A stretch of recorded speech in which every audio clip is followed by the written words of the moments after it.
천지전능하셔서 이 세상 모든 것 천하 우주 만물들을 오직 말씀으로 창조하시고 그 모든 피조물들이 합력하여 선이 이루어지는 방향으로 모든 것이 진행되도록 섭리하시니 주님의 그 놀라우신 경륜에 오늘도 살아가시는 자녀들 주님 말씀이 우리 안에 거하도록 하고 우리가 주님 안에 거하도록 하면서 모든 것을 아뢰려고 하는 그런 마음을 주심으로 이 시간 주님 앞에 나와 경배 드리오니 아버지 이들의 찬송과 전기와 감사와 영광 홀로 받으시옵소서. 감사드립니다. 진실로 이 귀한 주일을 우리가 사모하는 마음으로 기다리게 하여 주셨소. 이제 이 기쁜 날 주의 날 맞이했사오니 전심을 다하여 전심전력을 다 기울여 하나님 앞에 온전한 바른 예배 드리는 우리 사랑하시는 자녀들 다 되게 하여 주시옵소서. 우리가 당연히 주님 앞에 이러한 마음 자세를 가져야 될 터인데 우리 속에는 여전히 그 옛사람의 그 죄악성과 완악성과 부패성이 남아있기 때문에 우리의 중생한 영이 성령의 인도하심을 따라 어떻게든 경건한 예배를 드리려고 하지만 우리 이 발걸음 우리의 이 마음의 걸음걸이가 자꾸 세속화된 방향으로 나아가는 걸 좋아하니 아버지 저희를 불쌍히 여겨주소서. 꼭 주님한테 징계를 받아야만 정신 차리는 그런 어리석은 일을 왜 이렇게 우리는 반복을 하는지요. 절대로 우리 성교회 성도들 대한민국 모든 올바른 교회 성도들 결단코 주님의 그 징계를 받아야만 정신 차리는 그런 자녀가 아닌 미리 알아서 말씀대로 성령의 인도하심에 순종하여 우리 모두 어떻게든 100% 순종의 길을 가고자 하는 우리 모두 되기를 소망합니다. 반드시 그러한 삶을 살아가는 저희들 되게 하여 주시옵소서. 험한 세상 살다 보니 우리 기독자녀들도 알게 모르게 마귀들과 타협하기도 합니다. 거짓말도 또 합니다. 선의의 거짓말로 이렇게 포장하면서 우리를 변호합니다. 우리의 이 완악함 아버지 용서하여 주시옵소서. 진실로 우리 다시 한번 이 시간을 맞이하여 우리 자신 속에 남아있는 이 옛사람의 이 찌꺼기들을 철저히 쳐서 법정시키므로 성령께서 인도하시는 대로 우리 모두 100% 순종하며 나아감으로 우리의 믿음을 행함으로 실천함으로써 정말 살아있는 믿음의 자녀들이라는 걸 우리 모두 증거하는 자들 다 되게 하여 주시옵소서. 결단코 우리는 죽은 믿음을 가진 자들이 되어서는 아니 되겠나이다. 우리 기독교계가 살아 숨쉬는 것이 세상에서 보여야 되는 줄 압니다. 그런데 세상 사람들이 보기에 아무래도 우리 기독교가 마치 죽은 것처럼 보이는 모양입니다. 우리가 말씀대로 순종하겠다고 하면서도 보면은 다 살인사욕을 좋지 공의 하나님의 법을 어기는 일이 왜 이렇게 눈에 띄게 많은지 모르겠나이다. 오늘 이 시간도 정교의 모든 교회들이 주님 앞에 주일 오전 예배로 드리는 줄 압니다. 그런데 예배가 아닌 축제로 변하고 진실로 인간을 기쁘게 하고 즐겁게 하는 그런 방향으로 이렇게 너무나 많이 각도를 틀어가고 있습니다. 우리 정신차려 깨달은 교회들은 예배 시간을 맞이할 때마다 철저한 자기 부인으로 이 시간을 주님 앞에 100% 드리는 우리 모두 되게 하여 주시옵소서. 감사드립니다. 너희는 먼저 그의 나라와 그의 의를 구하라. 그리하면 이 모든 것을 너희에게 더해 주시리라고 약속하신 그 약속의 말씀 굳게 부여잡고 우리 모두 이 세상에서 가장 중요하고 귀한 일이, 제일 첫째 되는 일이 하나님께 예배드리는 일임을 다시 한번 마음판에 새기면서 온전히 주님이시여 말씀을 주옵소서. 이러한 사모하는 마음으로 이 시간 온전히 하나님 말씀에 전적으로 우리의 영의 귀를 기울이는 자들 다 되게 하여 주시옵소서.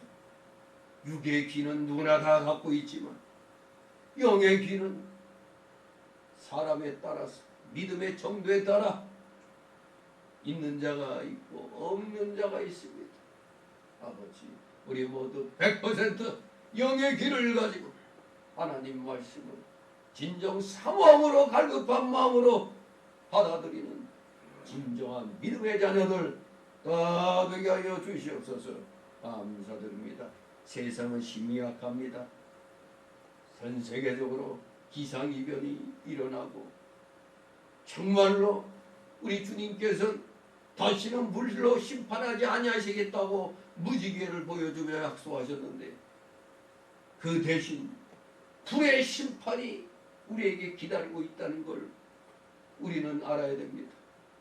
앞으로 7년 대환란 후에 또 천연왕국 임하고 그 천연왕국 끝에 대심판의 날 우리는 하나님 앞에 상급의 심판대에 놓이게 되지만 믿지 아니한 자들은 그야말로 영벌의 심판대에 놓이게 된다는 걸 기억하고 우리는 상급 심판대 주님 제가 여기 있나이다 우리 모두 자랑스럽게 주님께 말할 수 있는 자들 되게 하여 주시옵소서. 우리가 말을 안 해도 주님은 너무나 우리 자신보다도 더 잘 아시고 계신 줄 믿습니다.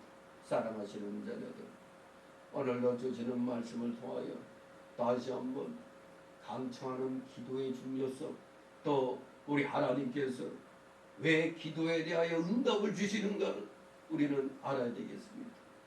분명히 우리가 마음을 다하여 기도하면 반드시 하나님의 응답이 있다는 것을 오늘 말씀을 통하여 다시 한번 마음판에 새기는 이 귀한 시간 되게 하여 주시옵소서. 우리 모두 마음속에 품고 있는 모든 것들 다 주님 앞에 내려놓고 아뢰게 하옵소서.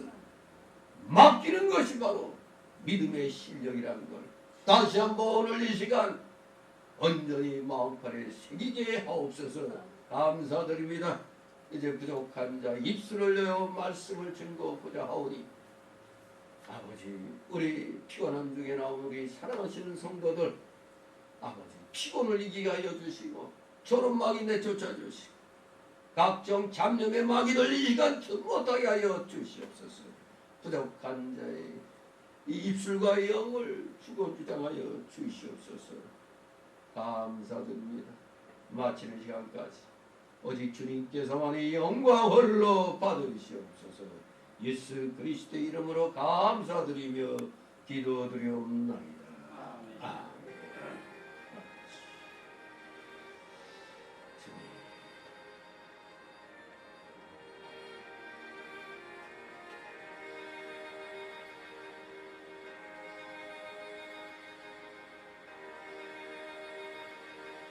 다같이 찬송가 478장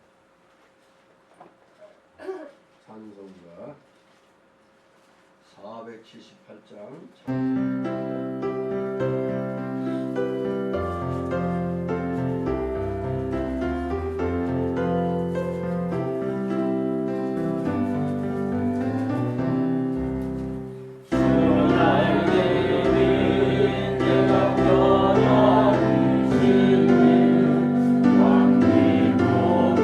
바람 불어서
주님의 이름으로 여러분을 환영합니다.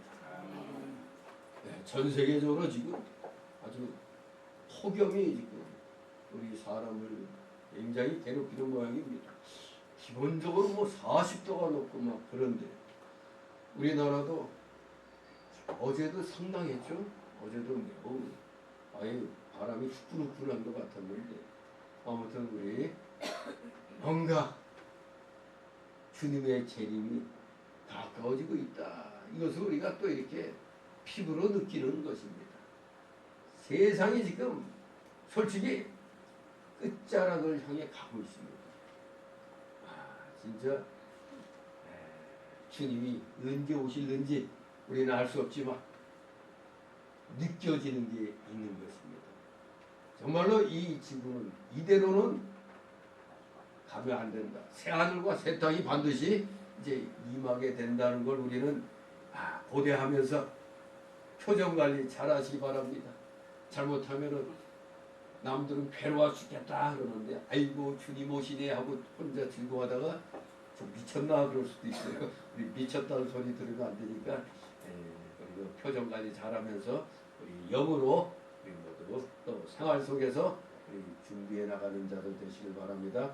오늘 모처럼 만에 오늘 이 누가복음 18장 1절 8절 말씀을 이제 대하게 되는데 바로 오늘의 주인공이 과부와 불의한 재판관이라 할 수 있지만 사실 진정한 주인공은 기도하기를 쉬지 아니하는 우리 성도들이 주인공인 것입니다. 과부와 불의한 재판관은 그 뭐예요? 엑스트라입니다. 불의한 재판관이라는 비유로 설교를 많이 합니다만 핵심은 우리 성도인 겁니다. 제목이 뭡니까? 항상 기도하고 낙망치 말라. 늘 기도하시는 분들은 오늘 말씀을 통해서 다시 한번 힘을 얻으시기 바랍니다. 여러분 기도 안 하고 계신 분들은 낙망해도 되느냐? 그런 게 아니죠. 기도하면 뭔가 이득이 있다. 그걸 우리는 알아야 되겠습니다. 오늘 본문은 문맥상 이렇게 쭉 읽어보면 우리가 재림의 주님을 기다리면서 항상 기도하고 낙망치 말아야 할 것을 교훈하신 겁니다. 누구를 기다리면서? 재림의 주님을 기다리면서. 이거 빠지면 우리 별로 별 볼일 없는 자들이 재림의 주님을 우리는 기대하면서 기도하니까 응답이 있는 겁니다. 우리 예수님께서 그의 제자들에게 주신 이 비유는 그 앞에 그 11장 5절 8절에 나오는 11장 하면은 한밤중에 찾아온 친구 비유가 나오죠. 어떤 친구가 갑자기 밤중에 찾아와서 사정 얘기하죠. 아이 벗이 여행하다 나한테 왔는데 내가 준비한 게 없어갖고 그대에게 내 떡 좀 빌리러 왔다 그랬더니 그러면 여러분들 내가 아무리 피곤해도 친구가 와가지고 사정하면은 아무리 피곤해도 잠자리에서 일어날 거야 안 일어날 거야? 일어나게 돼 있습니다. 바로 하물며 이렇게 벗됨을 인하여 혹시 또 뭐냐 귀찮아서 안 일어날 수 있지만 자꾸 야 이 사람아 나 좀 도와줘 하고 강추하면은 들어주지 않겠느냐 이겁니다. 이렇게 한밤중에 찾아온 친구 비유와 어떻게 보면 좀 유사한 것 같을 수도 있어요. 밥집에 찾아와서 야, 나 좀 도와줘. 내 사정이 좀 어렵게 됐으니까 나 좀 친구 대접하게 좀 주라 하면은 필요 없어. 나 귀찮아. 이런 사람은 없을 거라 이거죠. 자칫하면 강청하면은 들어주는구나 이렇게 생각할 수도 있습니다만 사실 이 오늘 본문의 비유는 예수님의 이 비유는 그 17장 20절 37절에 나오는 종말론적인 사건과 관련지어 생각해야 됩니다. 종말론적인 사건과 관련지어 이 본문의 이 과부와 불의한 재판관의 비유를 우리가 생각해야 된다는 겁니다. 그 17장 20절에서 쭉 그 37절까지 보면은 이건 재림에 대한 교훈이거든요. 재림에 대한 교훈. 여기 있다 저기 있다고도 못한다고 그랬어요.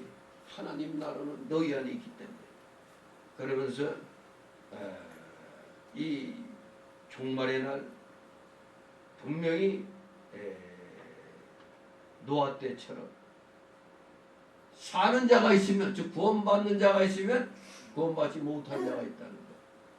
소돔과 고모라 성의 그 롯도 사람들이 마시고 먹고 마시고 사고 팔고 막 그럴 때 그 소돔의 끝장나는 날 롯의 가족은 그래도 일단은 그 불심판에서 나왔잖아요. 소돔 성은 그야말로 불바다로 변하고 다 죽게 됐죠. 근데 인자의 날 나타나는 날도 이렇다고 그랬어요. 재림의 날, 종말의 날. 그때는 사람이 지붕에 있고 그 세간이 집안에 있으면 그것을 가지러 내려오지 말라고 그랬어요. 밭에 있는 자도 여같이 뒤로 돌이키지 말라고 그랬습니다. 우리가 잘 아는 롯의처는 세상이 너무 아까워가지고 뒤돌아보지 말라고 그랬는데 뒤돌아보다가 그만 소불기둥이 되어버렸죠. 아무튼 분명히 종말의 날 한 사람은 즉 한 부류는 데려감을 받을 것이요 즉 구원받게 될 것이고 한 부류는 구원받지 못하게 된다는 것. 바로 이 종말론적인 사건과 이 불의한 재판관과 과부의 비유를 연관시켜서 이해해야 된다는 겁니다. 즉 오늘의 이 비유를 그저 우리가 잘 알고 있는 일반적인 기도 원리와 관련해 갖고 생각해 보면 기도하는 자는 하나님께서 그 간구를 들어주실 때까지 계속해서 졸라댈 필요가 있다. 이렇게만 해석하면 안 되는 겁니다. 물론 그런 의미도 있어요. 끝까지 강청하면 들어준다. 그것도 있어요. 그러나 여기의 내용은 그것도 분명히 있지만은 여기 7절, 8절에 나오는 대로 하나님께서 그 밤낮 부르짖는 택하신 자들의 원한을 풀어주지 아니겠느냐. 원한을 풀어주지 아니겠느냐. 원한을 풀어주시리라. 이 말씀에 분명히 나타나 있듯이 우리는 오늘 이 과부와 불의한 재판관의 비유의 그 근본 의미를 하나님께서는 이 세상 중에서 고통당하며 오해당하고 있는 자기 백성들의 원한을 반드시 풀어주신다는 이 사실에서 우리는 오늘 비유의 그 핵심을 찾아야 되는 것입니다. 이 세상 중에서 고통당하며 오해당하고 있는 자기 백성들의 원한을 우리 하나님은 반드시 풀어주신다. 이러한 의미가 여기에 깔려 있는 겁니다. 바로 데살로니가 전서 그 4장 그 6절에 보면은 이런 말씀이 있죠. 이 일에 분수를 넘어서 형제를 해하지 말라 그랬어요. 형제를 해하지 말라.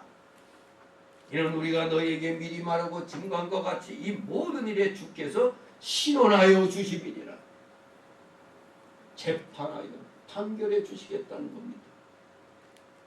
진실로 믿음의 형제들을 해하는 자들, 그런 자들로 인하여 우리 기독교인들이 원통함을 당할 수가 있습니다. 실질적으로 악독한 공산국가에서는 우리 기독교인들이 엄청난 고통을 당합니다. 성경책을 단지 소지했다는 그 죄만으로, 죄 아닌 죄만으로 그냥 정치범 수용소로 가서 지옥을 경험하는 겁니다. 그래서 죽어야 나오는 그런 일을 당하는 겁니다.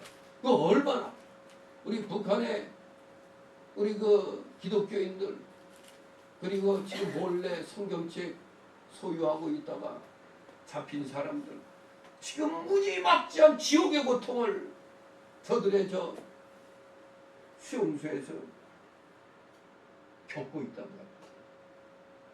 예수 믿는다는 것 때문에 이 원한, 이러한 이 고통을 하나님께서 반드시 풀어주시겠다는 겁니다. 그래서 이사야 그 51장 22절 23절에도 보면은 이사야 51장 22절 23절에 이런 말씀이 있습니다. 네 주 여호와 그 백성을 실현하시는 네 하나님이 이같이 말씀하시되 보라, 내가 비틀거름치게 하는 자 곧 나의 분노의 큰 자는, 나의 분노의 큰 자는 내 손에서, 네 손에서 거두어서 너로 다시는 마시지 않게 하고, 우리 믿음의 사람들은 분노의 잔을 안 마시게 해주겠다는 거예요. 그 잔을 너를 공곡케 하던 자들의 손에 두리라. 하나님의 이 분노의 큰 잔을 믿음의 형제들을 해하려고 하는 저들 손에 들게 한다는 겁니다. 그들은 일찍이 네게 이르기를 엎드리라 우리가 넘어가리라 하던 자들이라. 너를 넘어가려는 그들의 앞에 네가 네 허리를 펴서 땅 같게 거리 같게 하였느니라. 역전을 시켜줘 우리 성도들은 압박하던 이 악당들에게, 이들에게 하나님이 갚아주시겠다는 거예요. 그래서 오늘 이 본문은 단순한 그저 강구를 들어주실 때까지 우리는 매달려야 된다, 요것만 알고 있어서는 안 되는 거예요. 주님의 재림과 연관시켜서 반드시 하나님께서 우리 고통당하는 성도들의 원한을 풀어주신다는 걸 우리는 기억해야 되겠습니다. 그래서 오늘 이 내용, 본문의 내용을 내용별로 세 단락으로 나누어서 살펴보면, 첫 번째 단락은 1절입니다. 세상에서 항상 낭망치 말고 기도해야 하는 성도들, 즉 성도들은 이 세상에서 항상 낭망치 말고 기도해야 된다는 겁니다. 두 번째 단락은 2절에서 5절입니다. 과부의 끈질긴 탄원을 괴로워서 결국 들어주기로 결심한 불의한 재판관이 과부의 끈질긴 탄원을 결국 들어주기로 결심하는 것입니다. 세 번째 단락으로 6절 8절 공의의 하나님, 즉 공의의 하나님께서는 성도들의 원한을 당연히 풀어주십니다. 성도들의 원한을 당연히 풀어주시는 공의의 하나님, 이렇게 세 단락으로 나누어서 오늘 이 본문의 내용을 살펴보도록 합니다. 첫 번째 단락 1절이 있습니다. 항상 기도하고 낭망치 말아야 될 것을 저희에게 이유하여. 아멘. 우리 성도들은 세상에서 절대 낭망치 말고 기도해야 됩니다. 이 세상에서 항상 낭망치 말고 기도하라. 이 말씀이나 또 다음 절들에 나오는 불의한 재판관의 비유는 이 세상에서 우리 성도들에게 어려운 일들, 심지어는 원통한 일들이 있을 것을 보여줍니다. 우리 기독교 역사를 통해서 우리 기독교인이 얼마나 원통한 일들을 많이 당했습니까?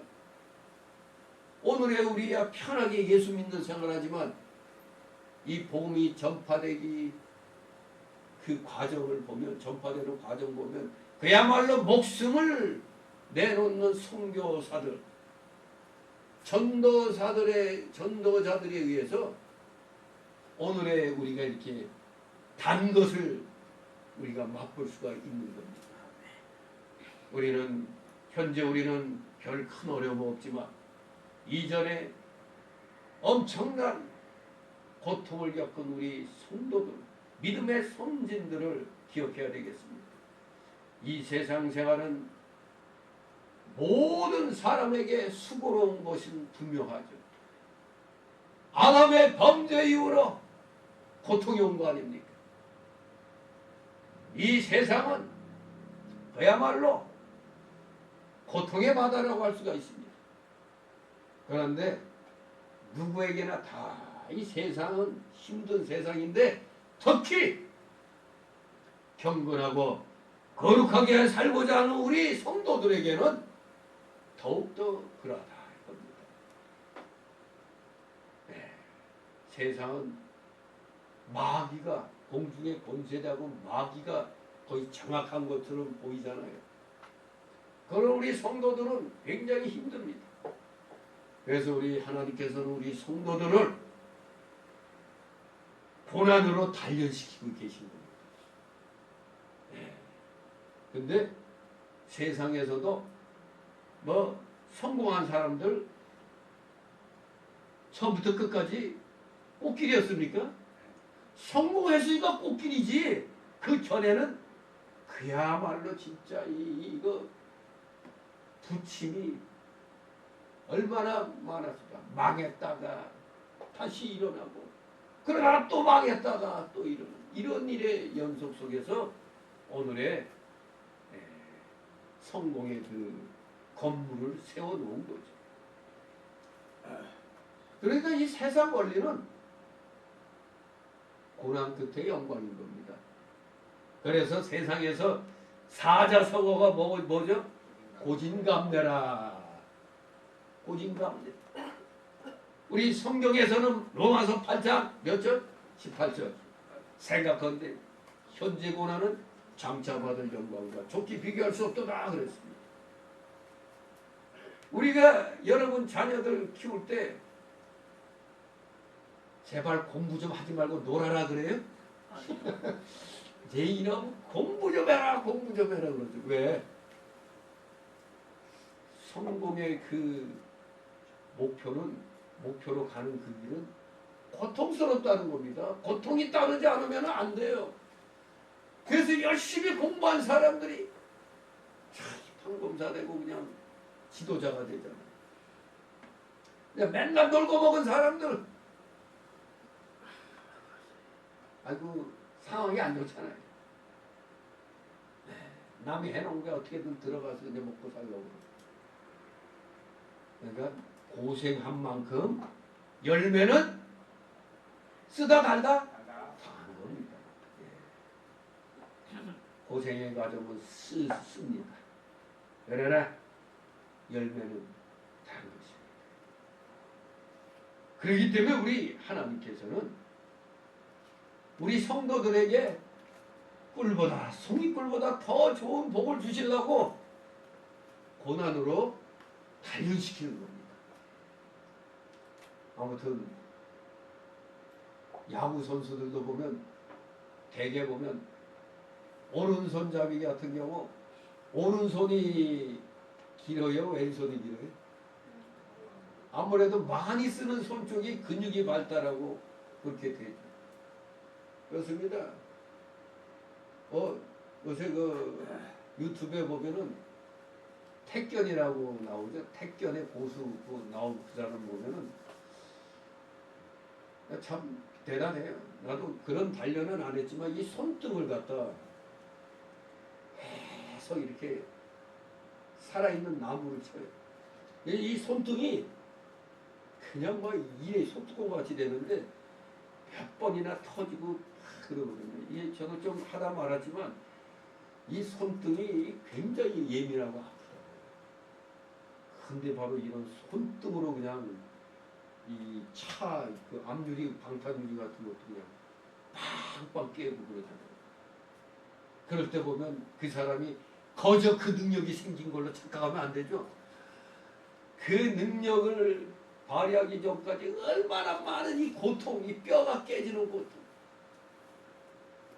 저도 한때는 이제 좀 뭔가 좀 해보려고 이 돌깨기를 해가지고 돌을 얼마나 많이 깼는지 사당동 살 때 그때 동네에서 좀 미친놈이라는 소리 들었어요.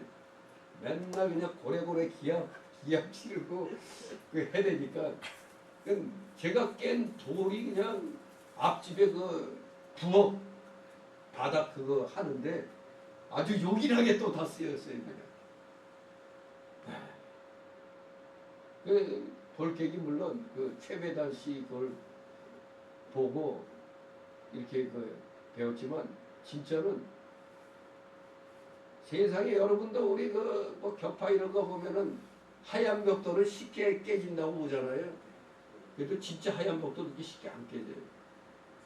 근데 내가 이거 하나 못 깨나고 하다가 엄청난 이제 힘을 들여갖고 격파를 했는데 빵 소리가 나더라고. 깜짝 놀랐어 내가 깨면서 보니까 안에 자갈이 박혀있던 게 자갈이 빡 깨진 거예요. 거기서 내가 나도 되네.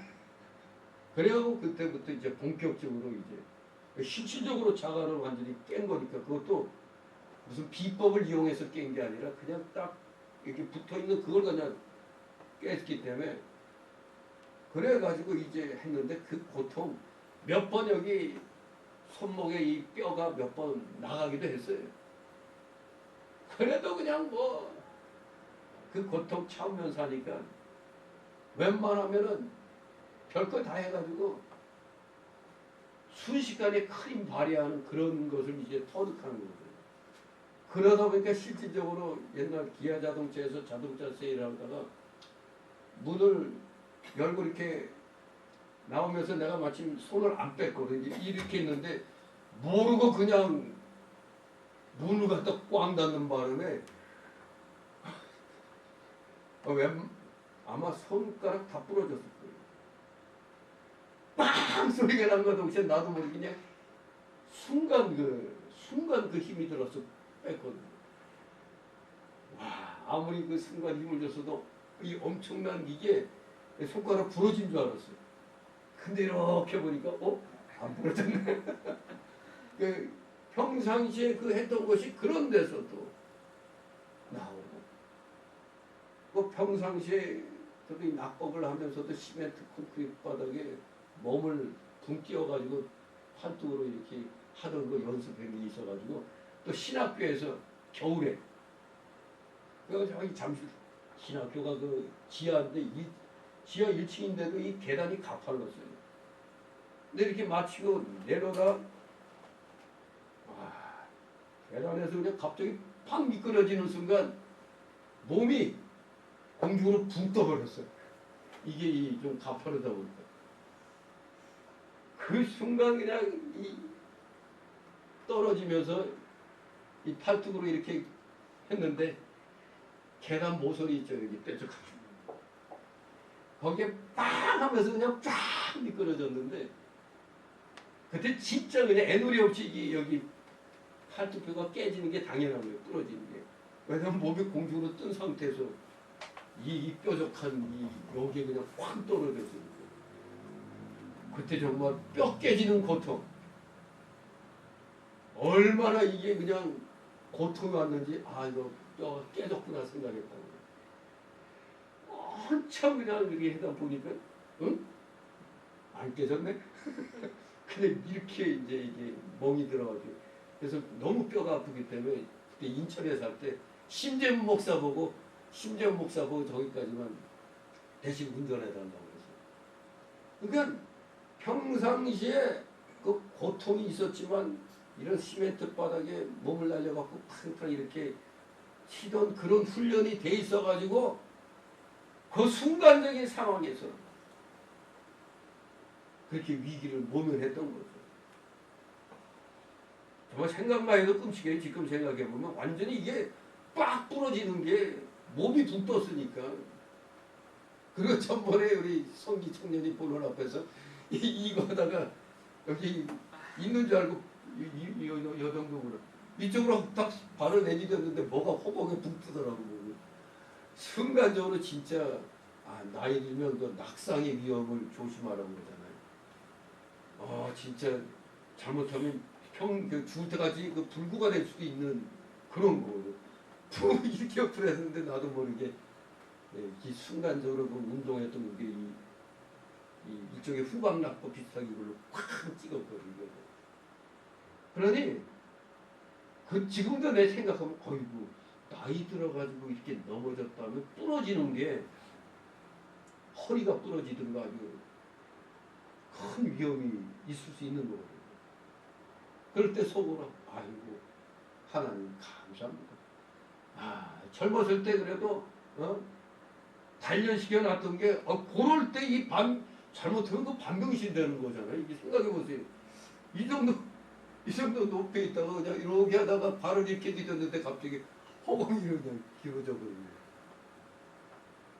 그게 바로 평상시에 단련을 해놨기 때문에 위기의 순간을 넘긴 겁니다.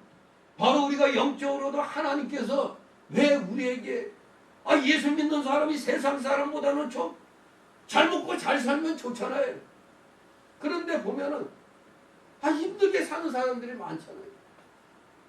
예수 믿고 복 받아야 되지. 저도 저하고 저희 집사람 그런 소리 많이 들었어요. 그렇게 믿음 생활 하는데 왜 하나님 물질의 복 안 주시냐고. 물질의 복을 안 주신 게 아니지. 이미 받을 만큼 받았는데 우리가 지혜가 좀 부족해서 이렇게 했을 뿐이지. 이렇게 하나님이 우리에게 이 꿀보다 손꿀보다 더 단 결실을 주시려고 평상시에 그렇게 연단을 시키시는 겁니다. 그러니까 하나님이 연단시키시는 것은 좋은 의미에 나쁜 의미에 좋은 겁니다. 좋은 거. 정말로 우리 경건하고 거룩하게 살고자 하는 성도들에게 있어서 하나님이 주시는 이 고난은 아주 지극히 당연한 거예요. 왜? 하나님은 뭐로 단련시킨다고? 고난으로 단련시킵니다. 성경의 예를 들면은 야곱. 그 평생의 삶이 그야말로 참 고난의 삶이었죠. 야곱. 요셉. 모세. 40년간 잘 먹고 잘 살다가 40년 동안 광야에서 단련받고 그래서 이제 남은 여생 이스라엘 민족을 구원하는 그 일에 온 힘을 썼죠. 다윗 성군 다윗이라고 불렸는데 왕이 되기까지 장인한테 얼마나 많은 목숨의 그 위협을 받았어요. 왕이 되면서도 되고 나서도 또 누구 때문에 또 아들놈 때문에 압살롬이 반역을 저질러. 아무튼 성경에 나오는 이 위대한 사람들도 보니까 그야말로 연단 속에서 세워진 겁니다. 신약 성경 몇 권? 27권 가운데 히브리서 합쳐갖고 14권을 성령의 감동으로 기록한 사람이 누구예요? 바울사도. 바울사도 한때 태어나면서부터 로마 시민권을 얻은 그야말로 잘 나가던 금수저였죠. 이게 바울은 금수저 출신이에요. 그러다가 예수 믿고 난 다음에 졸지에 흙수저가 돼버렸어. 금수저가 흙수저가 됐어요. 하나님이 너 금수저로 태어나서 잘 먹고 잘 살았으니까 이제 내 일을 하면서 좀 연단 좀 받아야 돼. 그야말로 예수 믿고 난 그 뒤부터는 연단의 삶이 시작이 되었죠. 바울이 위대한 사도로 이렇게 자리매김했지만 이 사도행전 보면 죽을 고비를 수없이 넘겼어요. 죽을 고비. 그렇게 많은 연단을 받은 바울사도. 오늘날엔 바울사도 대사도 이렇게 추앙받지만 사실 엄청난 고난의 그런 신앙의 삶이었던 겁니다. 이렇게 성경을 통해서도 위대한 인물들은 다 한결같이 많은 고난을 겪었던 자들. 우리 구주 예수님께서도 많은 고난을 감당하셨잖아요. 예수님조차도. 우리 예수님은 하나님이신데도 낮고 낮은 이 땅 위에 비천한 인간의 육신을 입고 오셔서 왕의 자리에서 그냥 한마디로 천민의 자리로 내려왔다는 것밖에 안 되는 거잖아요. 그런 비하, 자기 비하. 그리고 십자가에 달리실 때 얼마나 인간으로서는 인간의 몸을 가지고서는 겪을 수 없는 대못을 양손에 박히고 발에 박히고 채찍으로 이 새 조각이 박힌 그 채찍질로 온몸이 다 찢어지고 가시멸류관 엄청난 고난을 겪고 나서 영광의 부활로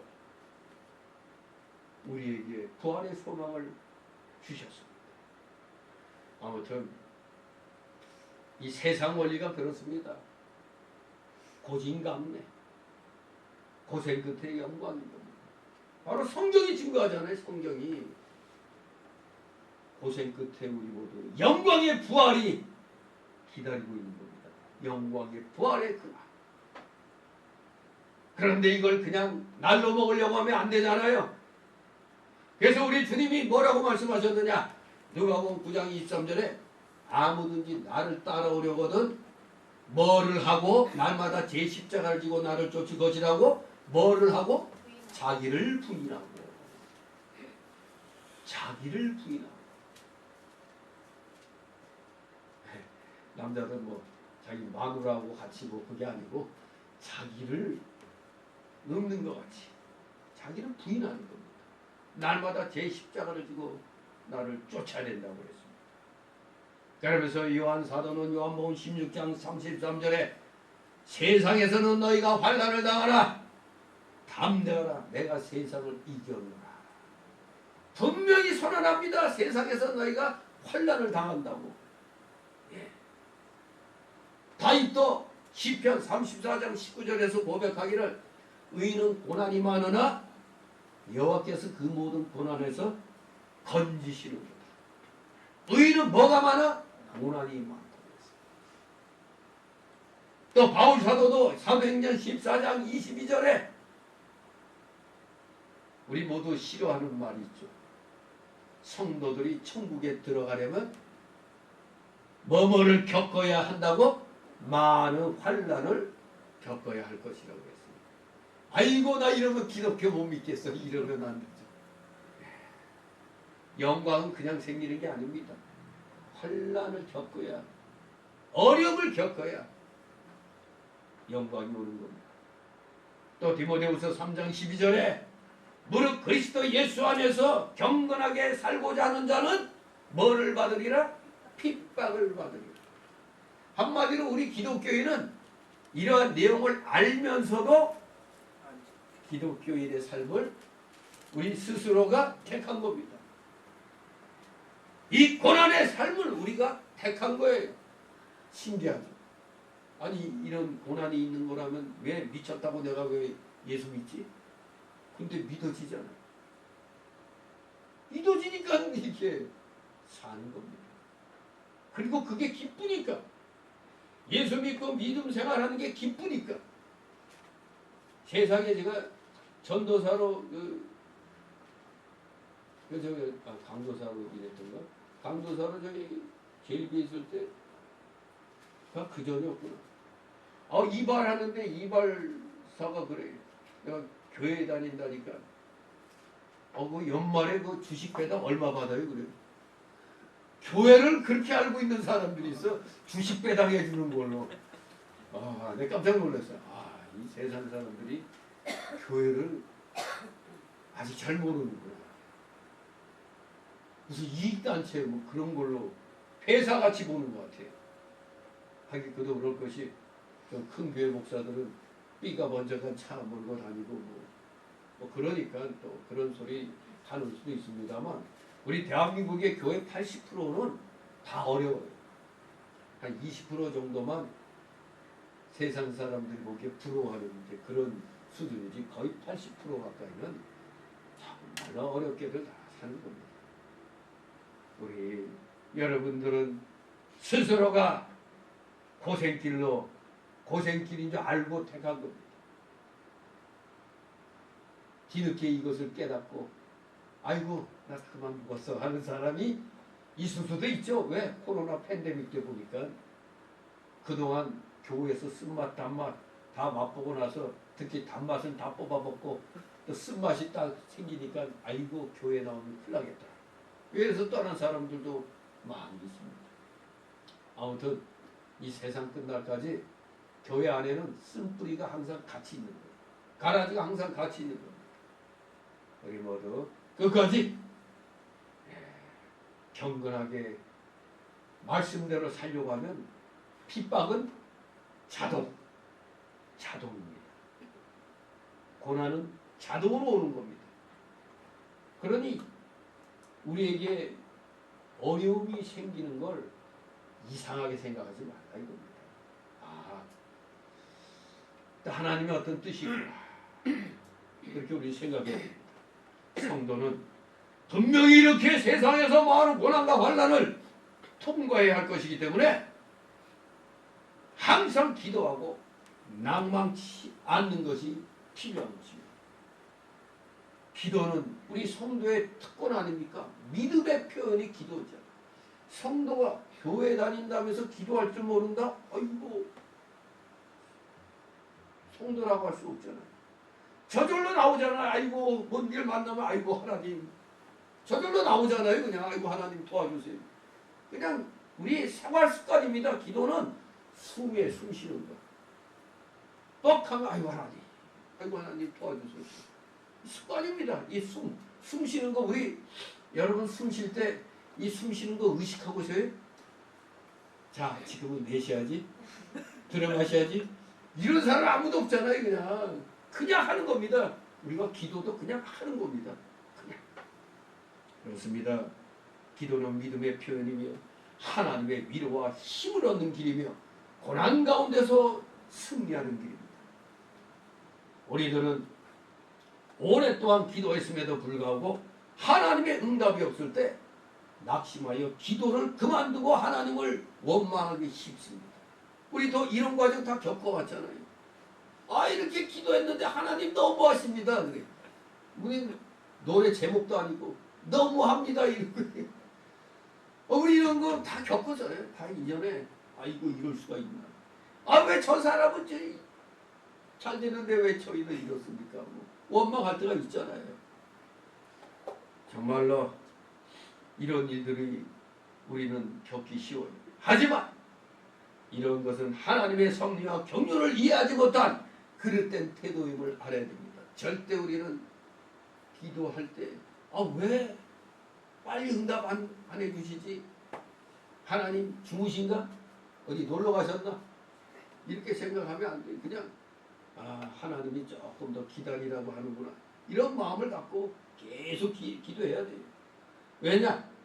하나님께서는 우리의 간구에 반드시 응답하시는데 조건이 있어. 적절한 때를 줬죠. 저 사람에게 나의 자녀에게 제일 좋은 때 그때를 맞춰서 최상의 기회에 최상의 것으로 응답해 주신다고 이렇게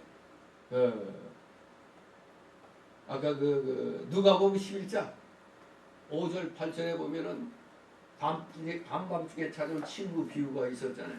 그 친구 비유 뒤에 나오는 얘기를 보면 11장 9절에서 13절 보면은 11장 9절에서 13절이라 보면 내가 또 너에게 이르노니 구하라 그러면 너에게 주실 것이요 찾으라 그러면 찾을 것이요 문을 두드리라 그러면 너에게 열릴 것이니 구하는 이마다 받을 것이요 찾는 이가 찾을 것이요 두드리는 이에게 열릴 것이니라. 그렇습니다. 이렇게 최상의 때가 되면 주시는 겁니다. 근데 우리는 어떤 상황이 되느냐? 구하는 단계에서 멈춰버려요. 아이고 구했는데도 안 주시네. 그러다 또 잘하다가 이제 찾는 단계까지 갔어. 아무리 찾아도 없어. 아이고 포기해야 되겠다. 이럴 수 있습니까? 막 이런 단계가 되죠. 그러나 끝까지 해야 됩니다. 찾았으면 내 걸로 만들기 위해서 두들겨야 되는 거예요. 따라서 이 같은 사실을 깨닫는 자는 자신의 간구에 대해서 하나님께서 응답하시는 경륜의 때를 기다릴 줄 아는 지혜와 인내를 가져야 한다는 것입니다. 기억나실지 모르지만 어느 기도원에서 기도를 하면서 아니 하나님 제가 지금 7년째 이 일이 이루어지기를 기도했는데 왜 안 들어주십니까? 하고 막 그랬더니 옆에 있던 한 여자가 나는 18년 만에 응답받아서 근데 7년 해서 응답 없다고 저러고 있으니까 옆에 있던 사람이 난 17, 8년 만에 응답받았다고 그 얘기하는 거예요.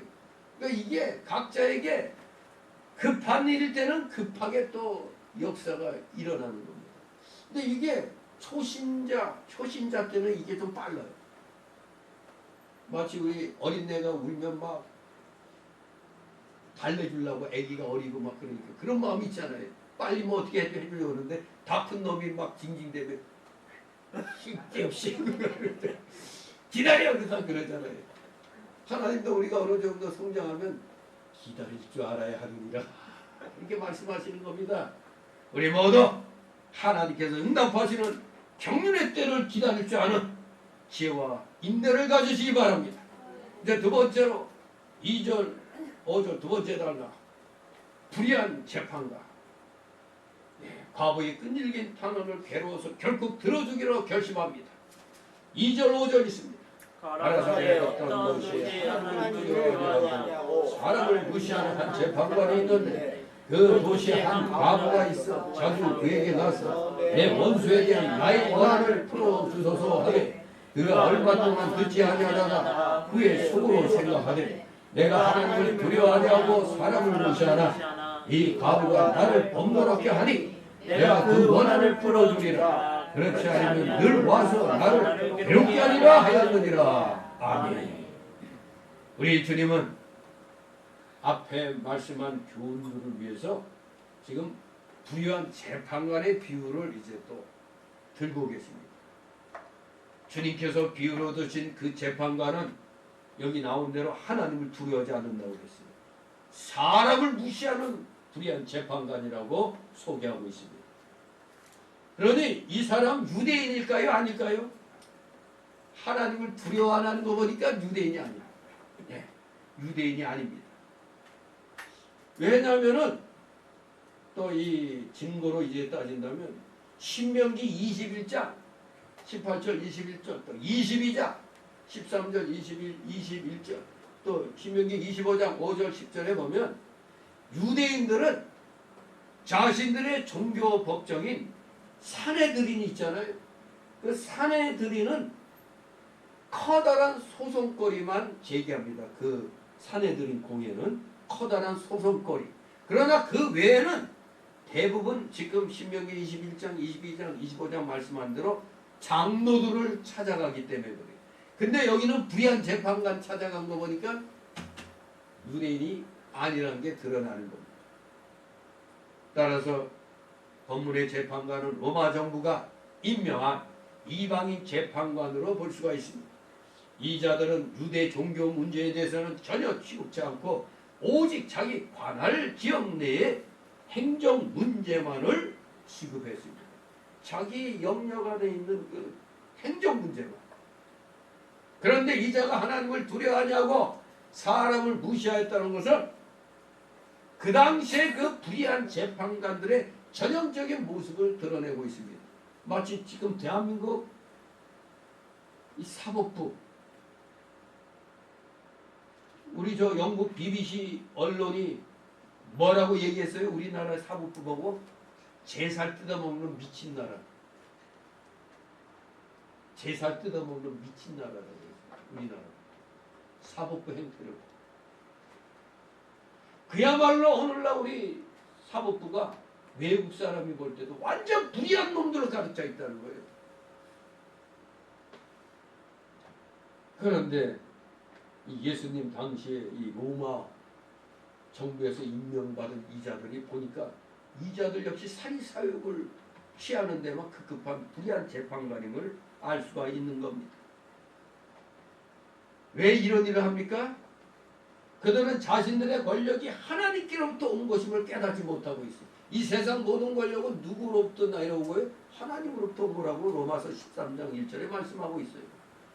그러니 이들은 법과 공의를 외면한 채 그저 권력과 재물을 가진 자들에게는 아부하고 대신 돈 없고 의지할 데 없는 연약한 자들에게는 약탈과 포악을 일삼았기 때문입니다. 미가서 3장 9절 11절에 아주 전형적인 이런 강한 자에게는 약하고 약한 자에게는 강한 아주 이런 권력 지향주의 이 못돼 먹은 요 불의한 재판관들 이런 자들이 바로 여기 등장하는 한 사람이 그 중에 하나였던 것입니다. 이 사람 처음에는 웬 보잘것없는 과부가 와가지고 자꾸 뭐 탄원을 하잖아. 아이 돈도 얼마 없는 것이 저러네 하고 그냥 무시해버렸어. 들어주지도 않았어. 지치면 가겠지 하고. 그런데 지치면 갈 줄 알았더니 이놈의 과부가 계속 찾아오는 거라. 계속 찾아와서 오세요. 그러니 귀찮아졌어. 자꾸 찾아왔고 이 재판관을 귀찮게 하고 괴롭게 했다 이겁니다. 결국에 이 재판관이 이 과부의 탄원을 들어줬는데 왜 들어줬느냐? 내가 지금 안 들어주면 저 과부가 끝까지 와가지고 자기를 괴롭힐 것이기 때문에 그게 아무래도 손해볼 것 같으니까 아이고 지금 얼른 해결해줘야겠다 드는 겁니다. 여기 보면 늘 와서 나를 괴롭게 한다고 그랬죠. 늘. 이 늘이라는 이 헬라어는 에이스 텔로스라는 단어인데 끝까지란 뜻입니다. 이 과부가 자기 그 말 들어줄 때까지 끝까지 나를 괴롭히게 할 거다 이렇게 생각했기 때문에 아이고 지금 빨리 들어주는 게 낫겠다 이렇게 생각한 겁니다. 여기에서는 이 강청하는 기도가 먹힌 거죠. 좀 끈질기게 하니까 귀찮아서. 아무튼 한 과부가 이렇게 번거롭게 했다고 그랬어요. 이 과부가 나를 번거롭게 하니 이 휘포피아조라는 단어인데 번거롭게 한다는 거 이게 원래는 눈을 멍들게 만든다는 뜻입니다. 이게 눈을 멍들게 만든다. 눈이 멍들어가요. 여러분 눈이 시퍼래가지고 밖에 나가면 보는 사람마다 다 뭐라 그럴까요? 사원님. 만약 이제 여자가 여기 눈 시꺼멓게 나가면 폭력 남편 뻔한 거 아닙니까? 그냥. 요새는 또 매 맞는 남편이 많다고 그러니까 그냥 막 이런데 핥히고 이게 머리카락 빠지고 이렇게 나가서 그 명예가 사람들에게 아이고 좀 너저리 같은 거 이렇게 될 거 아니야. 네? 명예를 손상시킨다는 그런 의미를 나타내는 아주 특이한 그런 이 표현이라고 합니다. 그러니까 나를 번거롭게 하니 이렇게 번역했지만 원어상으로는 눈을 멍들게 해서 나의 명예를 손상시킨다는 그런 뜻인 겁니다. 그러므로 과부로부터 정당한 판결을 내려달라는 끊임없는 청원을 받는다면 귀찮게 될 뿐만 아니라 자신의 명예가 손상되는 그런 일이 일어날 거다. 이걸 이 재판관이 깨닫고 이 과부의 소원을 들어줬다는 겁니다. 바로 이러한 의미에서 과부는 소원을 이뤘죠. 여기에서 우리는 우리에게 그 암시해주는 사실이 있어요. 이 재판관이 그냥 과부가 너무 귀찮게 할까봐 아이고 내 명예가 손상되고 갔다 빨리 들어주자 해서 결국 과부의 탄원이 먹혔는데 이 사실은 우리에게 뭘 암시해 주느냐? 첫째, 마태복음 18장 19절, 요한복음 15장 7절에 하나님께서는 무엇이든지 올바로 구하기만 하면 반드시 응답해 주시겠다고 약속하셨어요. 우리 하나님이.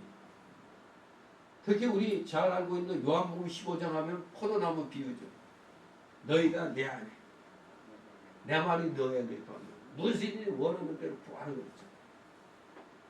그래서 하나님 앞에 무조건 구하는 게 아니라 올바로 내 말이 너희 안에 거하면이라고 그랬잖아요. 무조건 구하는 게 아니라 말씀에 입각한 그러한 자세로 해야 된다는 겁니다. 그러면 하나님이 반드시 응답해 주시겠다고 약속하셨어요. 아, 우리가 올바로 하나님 앞에 구하면 아이 세상에서도 저런 자도 들어주는데 우리 하나님일까 보냐 이겁니다. 하나님은 내가 올바로 구하면 반드시 들어주신다는 겁니다. 두 번째로, 그런데 만약 우리가 끊임없이 간구하였음에도 불구하고 하나님이 만약 이걸 들어주지 않는다면 여기 불의한 재판관도 생각했듯이 그는 스스로 하나님 스스로가 자신의 명예를 훼손시키는 일이 될 것이기 때문에 우리 하나님도 반드시 우리의 끊임없는 이 기도가 계속되면은 하물며 저 재판관 불의한 재판관 들어줬는데 하나님을 하나님께서 안 들어주시겠느냐 이겁니다. 그러니까 하나님 반드시 우리가 끊임없이 계속하면은 들어주신다 그런 뜻도 암시해주고 있는 겁니다. 그리고 세 번째로 하나님께서는 이 불의한 재판관처럼 자신의 명예를 훼손시키지 않기 위해서라도 반드시 우리의 간구에 귀를 기울이시고 응답해 주실 것임을 우리에게 또 가르쳐 주는 겁니다. 우리의 간구에 분명히 귀를 기울이실 것이다. 네 번째로 그러기 때문에 우리는 항상 기도하면서 낭망치 말되 결코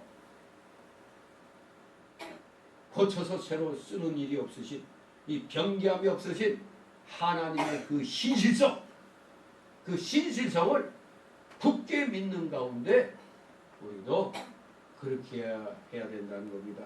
항상 기도하며 낭망치 말아야 된다.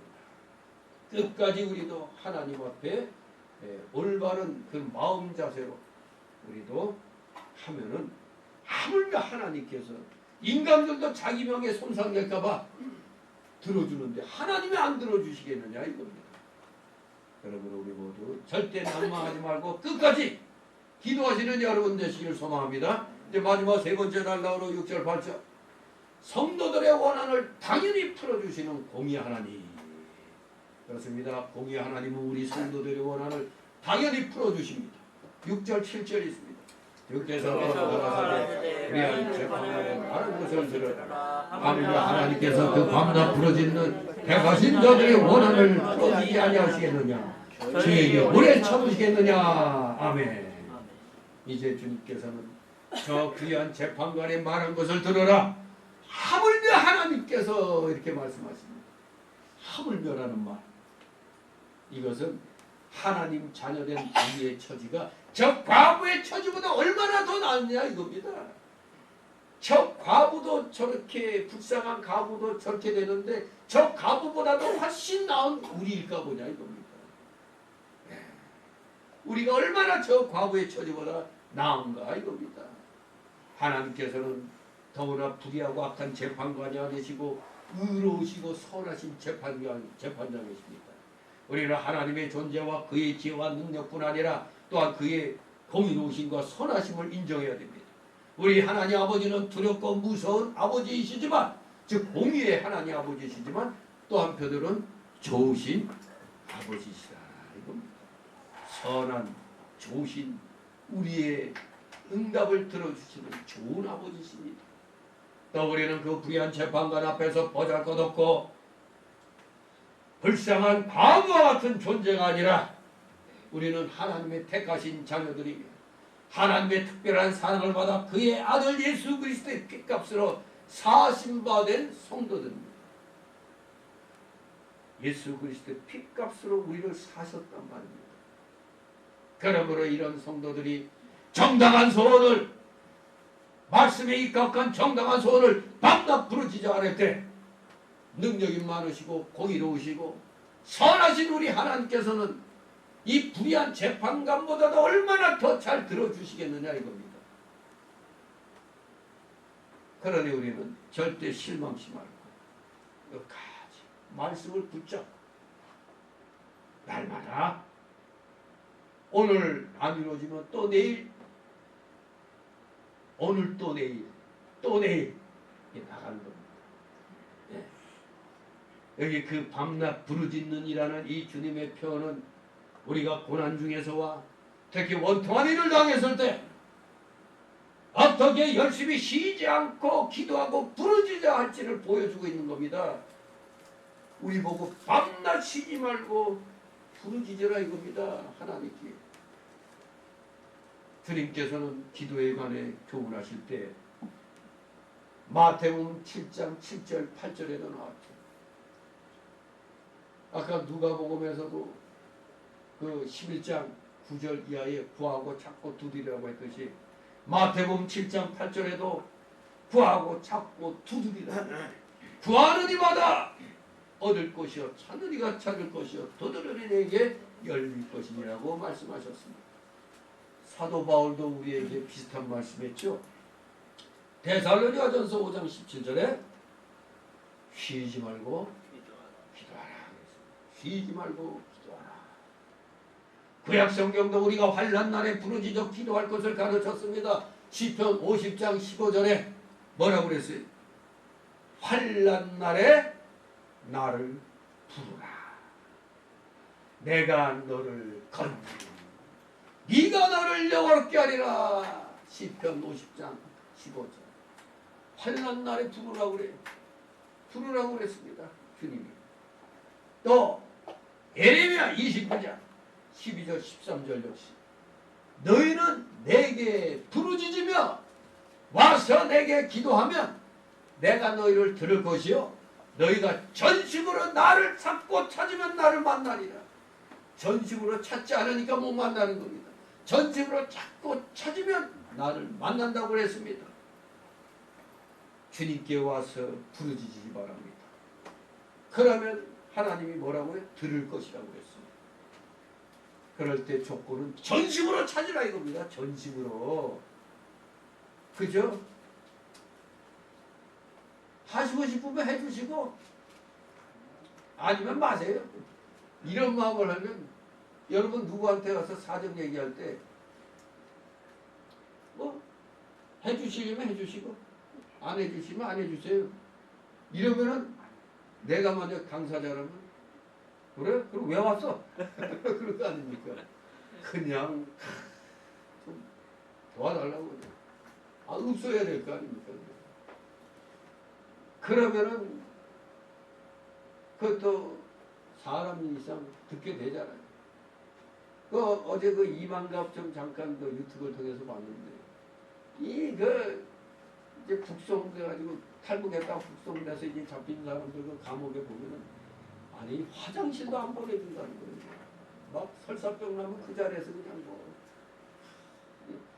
그러니까 그 순실이 이순실인가 좀 뚱뚱한데 그것은 굉장히 바짝 말랐었는데 지금 여기 와서 그냥 한을 풀어서 그런지 그냥 뚱뚱해졌잖아요. 그냥 그 옆에 사람하고 좀 제발 그 밖에 그 화장실이라도 가게 해달라고 막 그냥 울면서 그냥 막 매달렸대. 그냥 얻어 맞으면서도 울면서 그냥. 응? 그러니까 울면서 이렇게 매달리니까 자기는 한 번씩은 또 들어주는 거예요. 사람인 이상 또 그게 통할 때도 있단 말이에요. 하물며 우리 하나님이가 뭐냐 이겁니다. 하물며 우리 하나님이 우리를 그렇게 하시겠느냐 이겁니다.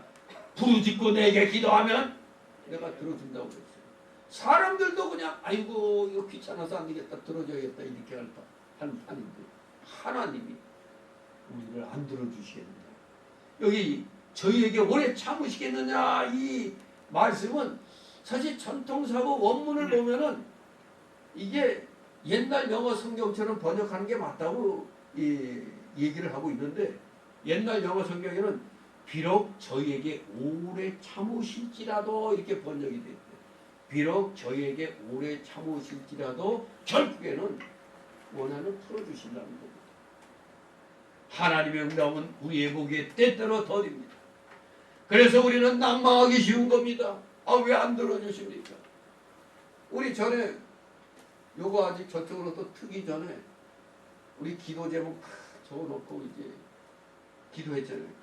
그러더니 거기에 적힌 그 기도 제목대로 우리 재정 자립 문제만 좀 남아있고 다 들어줬잖아요. 그때 15인승 놓고 기도했을 때 그 15인승도 생기고 그리고 이것도 이렇게 확장하고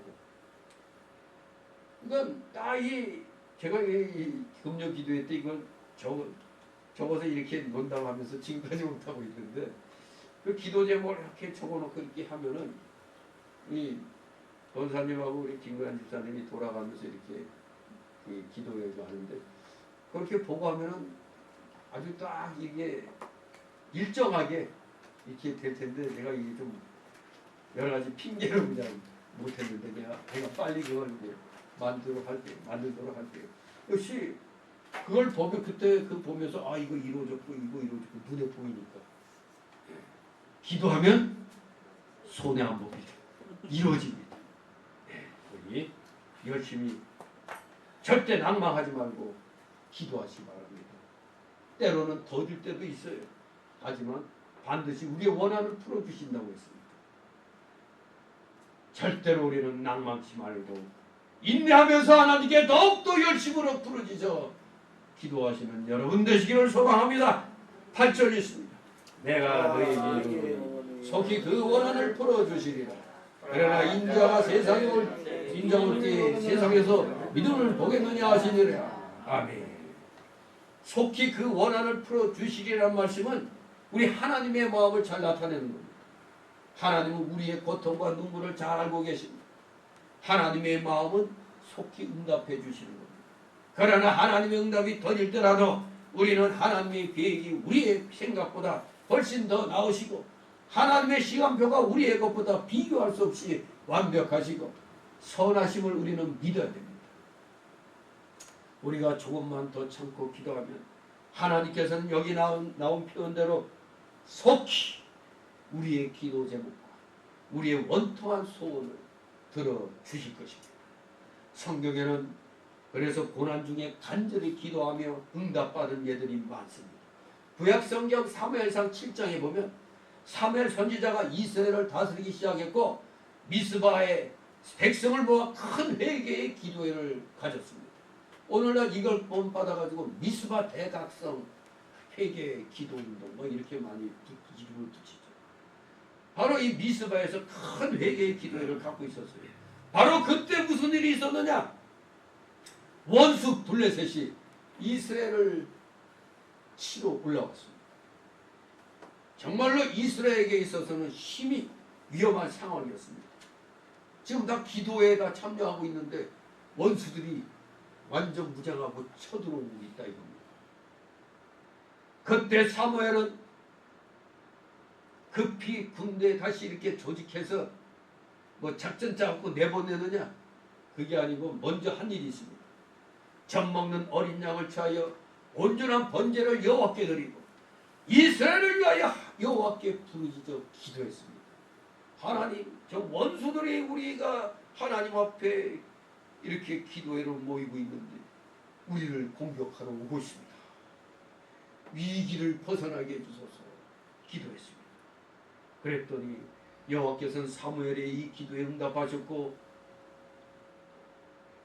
큰 우레를 발하여 블레셋 사람들을 어지럽게 하시고 그들을 이스라엘 앞에서 패배케 하셨던 겁니다. 하나님이 자연현상을 이용해가지고 저들을 갖다 완전히 공포에 질리게 만들어 버린 겁니다. 우리도 이 멀쩡한 날에 그냥 비바람 몰아치고 하면서 갑자기 정말 너무 천둥 번개 칠 때 무서워요 안 무서워요? 무서워요. 그냥 뭐 부서지는 것 같죠? 그냥 와 하는 게 부서지는 것 같아. 와 진짜 어마무시한 그런 공포감이 오는데 블레셋 군대의 그 위에다 그냥 엄청난 그냥 무게를 갖다 그냥 바라니까 모두가 그냥 기절초풍한 거죠. 전의를 상실하게 만들어버린 겁니다. 예. 또 신약 성경 사도행전 12장에 보면 기적이 또 일어나죠. 헤롯 왕이 예수님의 12사도들 가운데 가장 중심적인 세 사람 중 하나인 요한의 형제 야고보를 칼로 죽이고, 그리고 그것도 모자라서 예수님의 수제자라는 베드로도 옥에 가둬놨습니다. 그때 성도들은 베드로 사도를 위해서 간절히 하나님께 기도했습니다. 왜? 지금 야고보 사도까지 죽었는데 여기에 베드로 사도까지 죽임을 당한다면 교회는 큰 손실과 타격을 입을 것이기 때문에 교회를 하나님 지켜달라고 기도했던 겁니다. 그런데 이 성도들의 간절한 기도의 결과 헤롯 왕이 그를 잡아내려고 한 그 전날 밤에 무슨 일이 일어났습니까? 하나님께서 천사를 보내가지고 베드로를 기적적으로 구출시켜 주셨습니다. 그리하여 죽이고자 하는 원수들의 기대와 계획을 폐하셨던 겁니다. 아무튼 이렇게 성도들의 간절한 기도는 반드시 응답이 되는 것입니다. 그런데 오늘 본문에 보니까 우리가 경각심이 갖게 되죠. 뭐냐? 주님께서 부언에서 말씀하셨어요. 뭐라고? 자신이 다시 이 세상에 올 때 세상에 뭐가 없을 거라고? 믿음이 없을 것이라고 하셨습니다. 참 이 말씀이 무서운 말씀입니다. 세상에서 너희의 믿음을 보겠노라. 그때쯤에는 믿음이 거의 없어질 거라는 얘기입니다. 믿음을 다 포기했을 거라 이겁니다. 주님께서는 분명히 다시 오십니다. 성경에 예언된 모든 예언들 99.9% 다 이루어졌습니다. 0.1% 안 이루어진 게 뭐예요? 예수님 재림과 부활입니다. 그것만 남아있어요. 재림하시는 날 무덤에 있던 성도들은 살아나고 모든 믿는 자들은 다 영화로운 몸으로 신령한 부활체로 변화될 것입니다. 재림의 주님께서는 우리에게 약속하신 영광의 천국과 영생을 주실 것입니다. 이것은 성경에 기록된 하나님의 약속이며 거기에 우리 모든 기독교인들의 모든 소망이 여기 있는 겁니다. 부활. 만약에 이 부활이 없다면 우리는 이 세상에서 제일 불쌍한 존재가 되는 겁니다. 기독교인이. 이 부활이 가짜라면. 그러나 확실하기 때문에 우리는 모든 소망을 거기에 두고 있는 겁니다. 그런데 문제는 주님의 재림 직전에 이 세상은 믿음이 없는 세상이 된다는 것입니다. 믿음이 없는. 근데 가만히 생각해 보니까 전 3년 반 그쯤에 예수님이 오신다고 그랬죠. 그때 우리 성도들은 잠시 후 3년 반 동안 피난처에 보호가 되는 거죠. 피난처로 갔어요. 그러니 이 세상은 한마디로 불신자들 세상이 될 거니까 또 그렇게 볼 수도 있고, 아니면은 지금 내가 믿음이 있노라 하고 큰 소리 치고 있는데 환란이 닥치니까 아이고 뜨거워라 하고 그냥 나 안 믿어 안 믿어 이렇게 돼가지고 믿음에서 떠난 또 그런 모습을 또 우리가 상상할 수가 있겠습니다. 아무튼 분명한 건 주님 재림 직전의 세상은 그야말로 어지러움에 믿음이 없는 그런 세상이 될 것입니다. 왜 그런가? 많은 요인들 가운데서도 특히 원래 저 유럽이 거의 기독교 국가였어요. 근데 지금은 거꾸로 우리나라에서 선교사가 그쪽으로 나가네. 그렇게 유명한 교회들이 거의 문 닫고 극장으로 바뀌거나 술집으로 바뀌거나 이슬람 쪽으로 팔리는 이런 일이 일어나고 있잖아요. 왜 그런 일이 일어날까? 먼저 산업혁명으로 유럽이 아주 그냥 기계문명이 발달하게 됐죠. 그래서 전 세계를 향하여 식민지 개척에 나갔던 거 아닙니까? 그 기계문명을 등에. 아무튼 거기에 따른 물질적인 부여와 평화, 그리고 그것과 더불어 생기는 육신적인 쾌락과 죄악들이 주된 원인이 될 것입니다. 요한계시록 18장에 보면 마지막으로 멸망할 바벨론과 세상 나라의 특징은 각종의 불경건한 사상들과 종교들과 음행과 사참입니다. 그러니까 오히려 가난과 고난과 질병이 우리 사람의 구원과 참된 믿음을 위해서 유익하게 될 것입니다. 잘 먹고 잘 살게 해줬더니 하나님 감사합니다가 아니라 처음에만 하나님 감사합니다 하고 그 다음부터는 육신적으로 다 나가버린 겁니다. 유럽이. 미국도 지금 그런 거 아닙니까? 지금 우리나라도 하나님께서 보따리 싸고 계시다고 그러잖아요. 아마 지금 보따리 다 싸신 것 같아요. 어디로 가실까? 북한으로 가시면 좋겠는데. 아무튼 우리가 또 너무 잘 먹고 잘 살다 보면 하나님의 은혜를 잊어버립니다. 그렇기 때문에 하나님께서는 우리에게 고난을 주시는 것 같아요. 아무튼 사람의 구원과 참된 믿음을 위해서 가난과 고난과 질병이 역으로 도리어 유익이 될 수도 있다 이겁니다. 그러나 물질적 풍요로움과 안락한 생활이 사람들로 하여금 육체의 쾌락을 사랑하고 힘이 음란한 세상을 만들게 한다는 것을 우리가 또 역설적으로 또 생각을 해봐야 됩니다. 그것은 우리 자신을 보더라도 우리가 어렵고 힘들 때 하나님의 이름을 더 많이 부를까? 잘 먹고 잘 살 때 하나님 이름 많이 부를까? 근데 잘 먹고 잘 살 때 하나님 이름을 도리어 하나님이 어디 계신가 할 때지. 도리어 힘들고 어려움이 올 때마다 아이고 하나님이 더 많이 나와. 하나님 도와주세요, 살려주세요. 언제 나와요? 어려울 때. 그렇습니다. 우리 주님은 이 멸망한 세상 사람들보다 우리 구원받은 교인들을 더 염려하시고 있습니다. 주님께서는 구원받은 우리 성도들의 믿음이 식어지지 않고 그들의 기도 생활이 식어지지 않기를 원하시는 겁니다. 좀 식어질 만하니까 아이 요놈들 안 되겠네. 연단을 주시는 겁니다. 아이 옷들 잘 먹고 잘 살게 되니까 이것들 뭐라?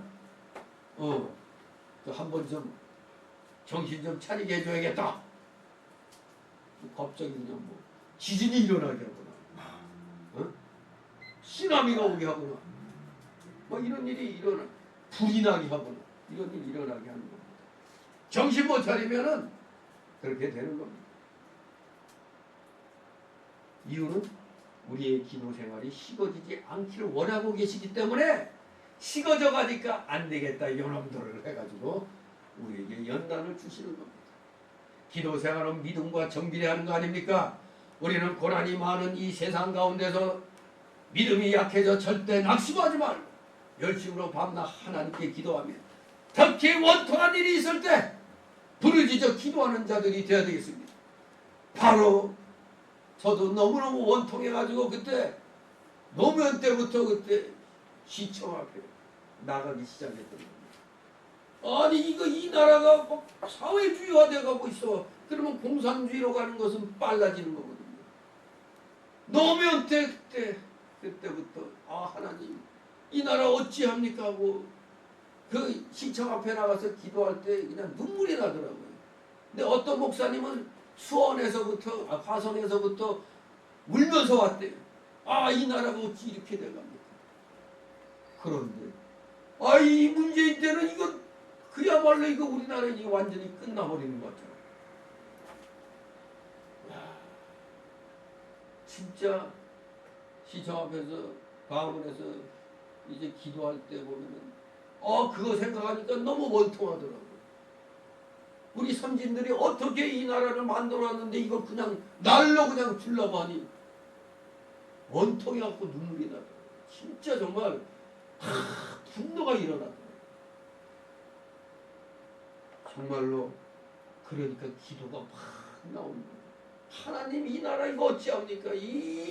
저 모조리 같은 저 국민들 저거 깨닫지 못하고 저런 공산화 쪽으로 가기를 원하는 자들을 표를 주고 말이야. 정말로 정말로 원통한 일이 이 나라에 일어나고 있는데 어찌하여 이놈의 나라 교회들이 다 일부를 제하고는 잠에 취해가지고 정부 시책에 따라야 하느니라. 마치 일제 때 신사참배 정부 시책이니까 따라야 하느니라는 것과 똑같은 일을 대한민국의 많은 교회들이 안일해가지고 교회가 문 닫게 되는 상황이 눈앞에 놓였는데도 그저 안일하게 대처하는 걸 보고 에이 망해버려라 그냥 소리치고 싶었어요. 망해서 죽어봐야 알지. 죽어봐야 지옥이 있는지 알지. 이 국민이 이 정신 못 차리는 이 40~50%의 이 국민들 죽어봐야 하는 겁니다. 죽어봐야. 정말로 원통해가지고 부르짖어 기도하게 되더라고요. 지금도 나라를 망쳐먹으려고 애를 쓰는 인간들이 있잖아요.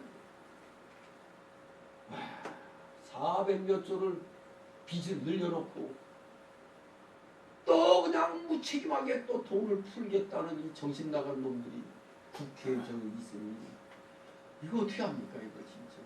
많은 걸 보고도 가만히 있어야 되는 거 아니죠. 우리 기독교인은 부르짖어야 돼요. 누구한테? 하나님께. 오늘날 우리의 심령에는 믿음의 부흥이 필요합니다. 그 믿음의 부흥은 오직 하나님의 은혜와 그의 말씀 곧 성경 말씀으로 일어나게 될 겁니다.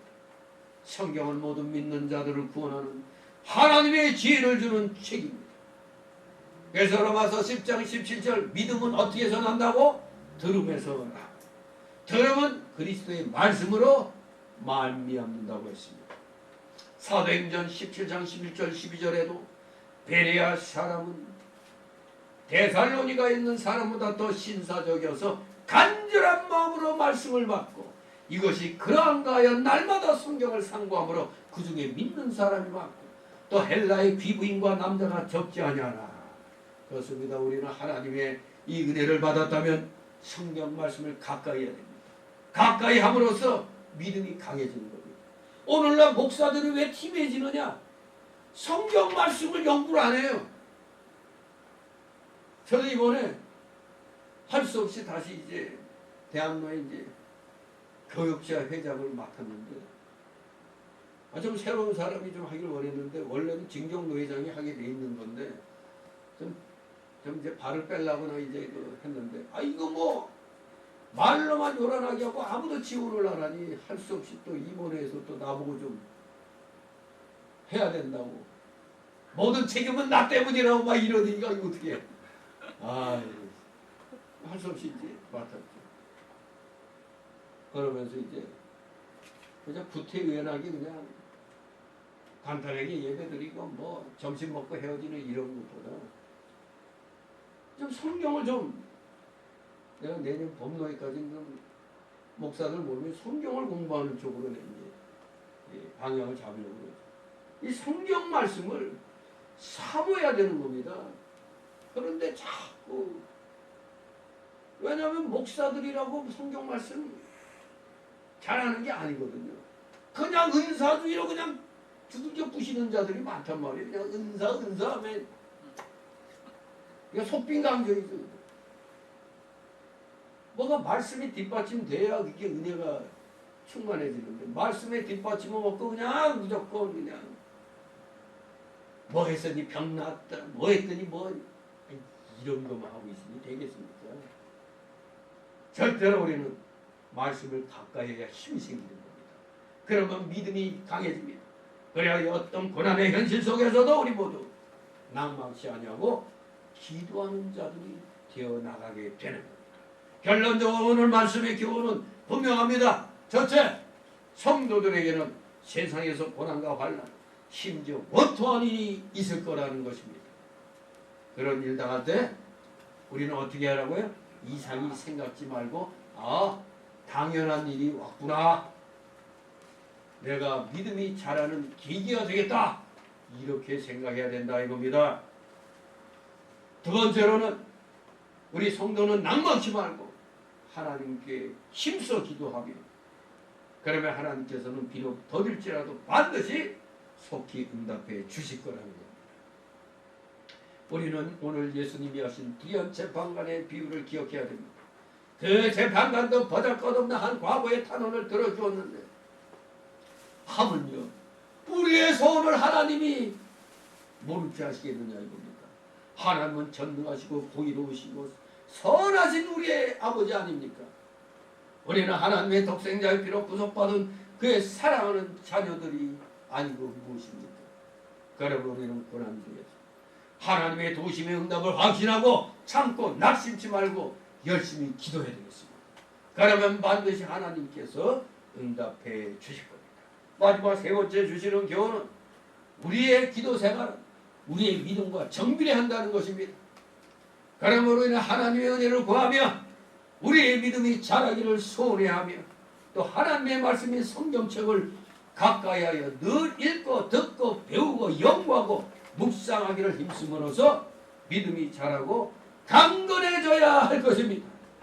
그래서 고난 중에도 절대 낙심치 않고 항상 기도하는 성도들이 되시기를 주님의 이름으로 축원합니다. 기도합니다. 거룩하신 하나님 아버지, 은혜를 감사드립니다. 진실로 우리 기독교인들은